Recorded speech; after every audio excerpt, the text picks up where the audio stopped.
Pemirsa Ayo Hidup Sehat, mungkin sebagian dari Anda masih bertanya-tanya, apa itu vitiligo? Vitiligo merupakan kondisi hilangnya pigmentasi warna pada kulit. Hilangnya warna kulit sering terjadi pada bagian punggung tangan, wajah, dan juga ketiak. Vitiligo sendiri dapat menyerang semua umur, namun beberapa penelitian mengatakan bahwa sebagian besar penyakit ini menyerang usia kurang dari 20 tahun. Salah satu gejala dari penyakit ini adalah timbulnya bercak putih pada bagian tubuh tertentu yang terkena sinar matahari seperti tangan, kaki, lengan, dan wajah. Orang yang menderita vitiligo sering kali dikucilkan dalam masyarakat. Hal ini dikarenakan merasa takut dan tertular akan penyakit tersebut. Lalu apakah vitiligo ini merupakan penyakit menular? Untuk lebih jelasnya, mari kita simak penjelasan dokter di studio.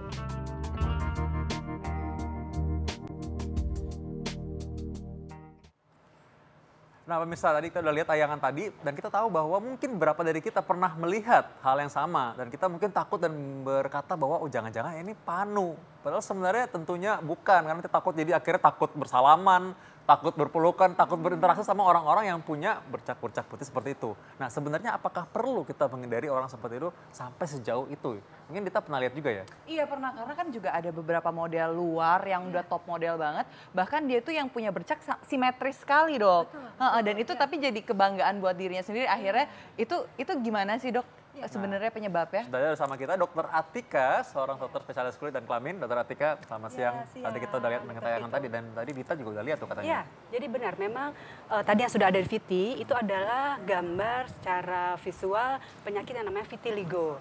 Nah, kadangkala itu yang suka secara sosial ya pasien-pasien yang mengidap penyakit vitiligo itu merasa seperti jadi kayak dijauhin, mereka jadi kayak takut dengan orang-orang penyakit vitiligo seperti kayak, aduh nanti nular, enggak, sebetulnya vitiligo itu tidak menular dan juga tidak berbahaya, bukan termasuk keganasan, gitu ya. Jadi memang bisa muncul di usia dini dan juga bisa sampai berjalan sampai usia dewasa. Jadi seperti itu hanya kelainan.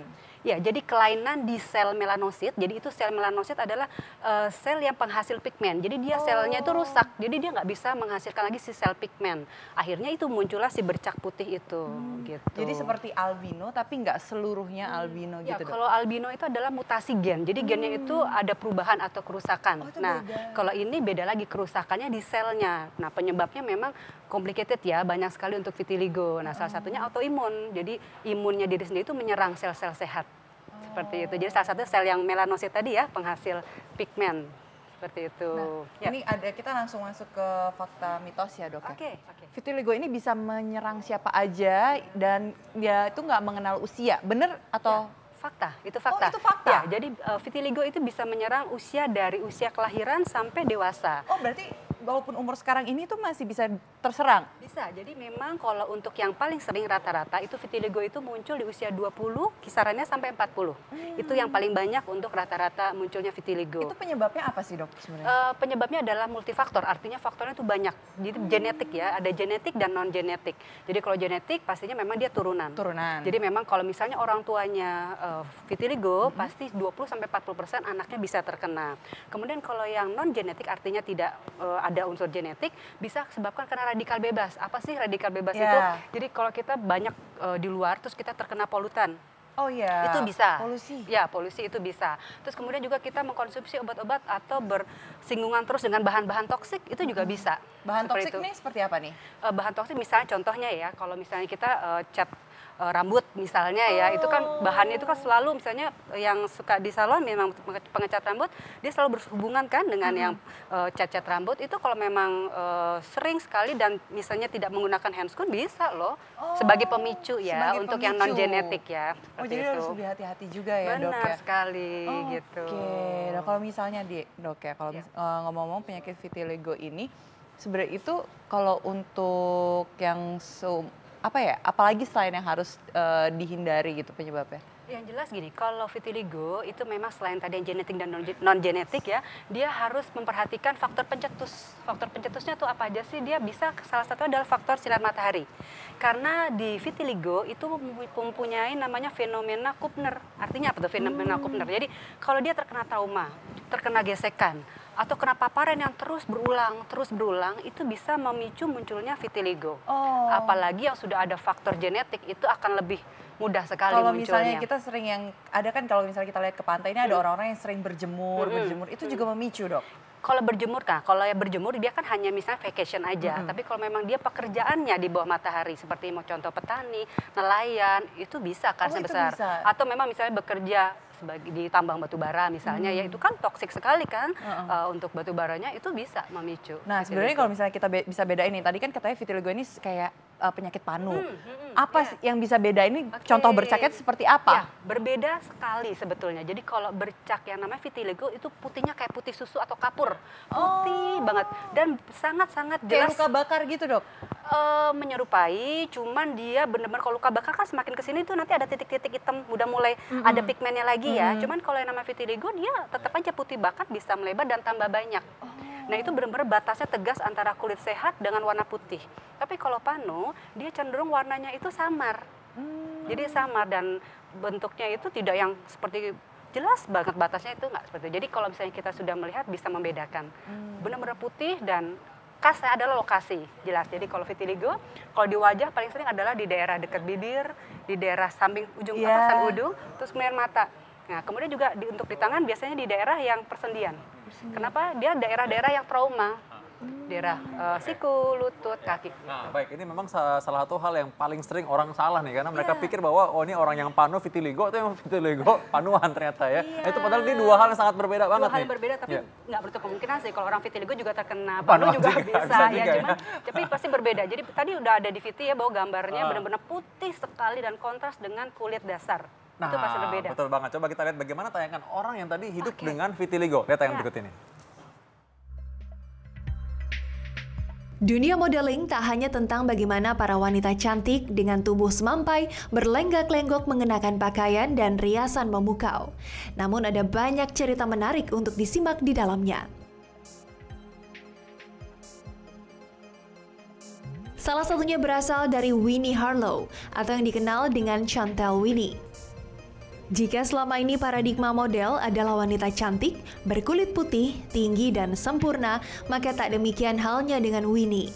Ia memulai karir pada usia 17 tahun. Dengan vitiligo yang dialaminya, jarang ada klien yang berminat bekerja sama. Mereka sudah terlanjur menganggap remeh Winnie dengan kulitnya yang tak merata. Namun, bagi model eksotis ini, warna kulit bukanlah sesuatu yang harus ditutupi. Winnie kerap menolak bila ada yang merekomendasikan untuk meratakan warna kulitnya dengan alas bedak atau sejenisnya. Ia ingin menjadi diri sendiri. Inilah yang membuat Winnie bertahan sebagai seorang top model, karena cantik tak sebatas hanya paras, tapi juga kecantikan dari dalam yang selaras.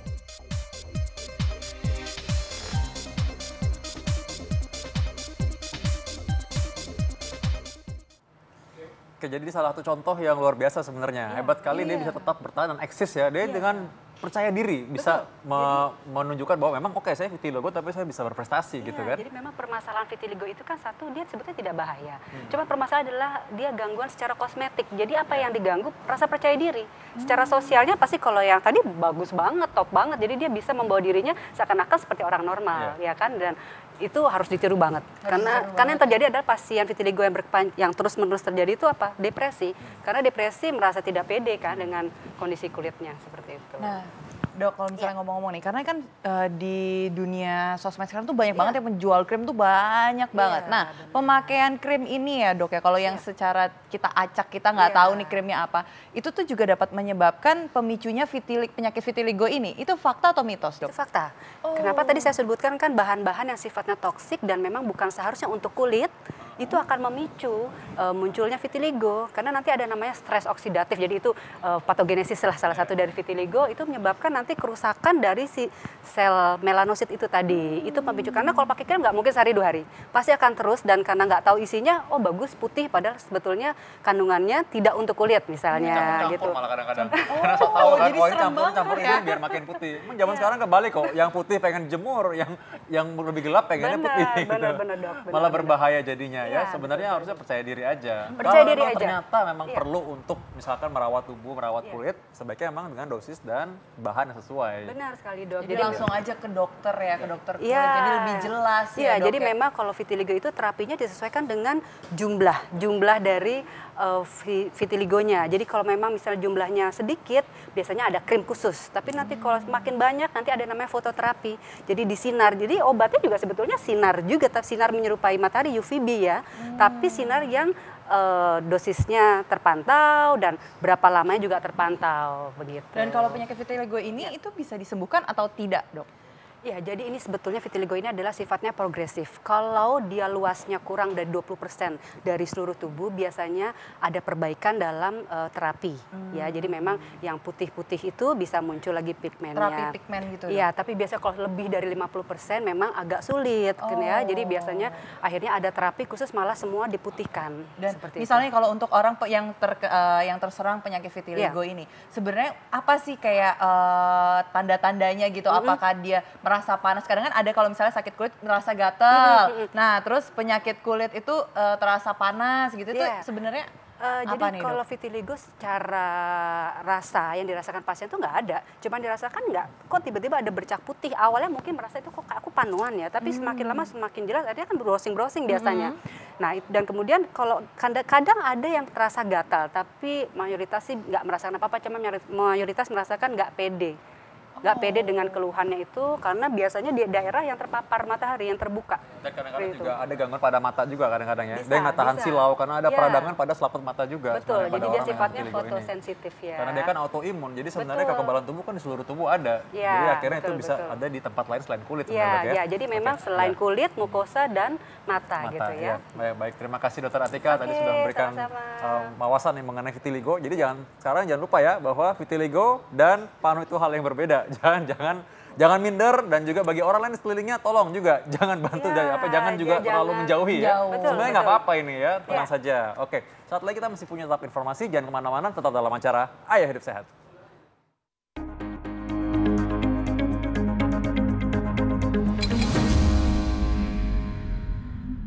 Pemirsa Hidup Sehat, tadi kita dapat banyak informasi ya. Kalau misalkan kita tadi boleh mengkonsumsi jahe, tanda jahe merah itu juga punya anti-inflamasi, dia punya anti peradangan. Tapi harus tetap hati-hati emang kalau minum jahe ini jangan dicampur dengan obat-obat lain karena interaksinya kita nggak tahu tuh. Kadang-kadang kalau dicampur malah berbahaya buat tubuh. Tapi kalau diminum sendiri, kadang-kadang kalau kita lagi mungkin demam, lagi mungkin pilek, boleh aja minum jahe karena dia memang punya manfaat kesehatan yang sudah terbukti. Dan tadi juga kita udah bahas mengenai vitiligo. Udah tahu tadi ya bedanya vitiligo sama panu ya. Dan ternyata tuh beda ya sama Iya. panu ya. Tapi aku seneng banget sih hari ini kayak banyak banget informasi baru yang aku nggak tahu sebelumnya, kayak jahe contohnya. Ternyata kan kayaknya itu menyehatkan, tapi ternyata ada juga pantangan buat beberapa penyakit tertentu yang Iya, tadi kan. benar, hati-hati Itu kayak seneng banget. Sebenarnya kalau misalnya kayak gitu tuh kalau aku pengen bagi-bagi sih sama buat pemirsa semua ini gimana Buat sih? nenek di rumah juga ya. Iya. Tadi kan buat nenek juga gitu ya, supaya jahenya bisa membuat dia anti nyeri ya gitu. Oke, tapi kalau misalkan mau dibagi pada orang-orang lain dan tadi tidak sempat menyaksikan acara ini, bisa saksikan di viva.co.id dan kita akan kembali lagi besok hari. Rita masih ada ya? Iya, Oke, masih. kita pamit undur diri. Saya Dr. Vita Damai. Saya Dita Farhana. Indonesia, ayo hidup sehat. Sehat.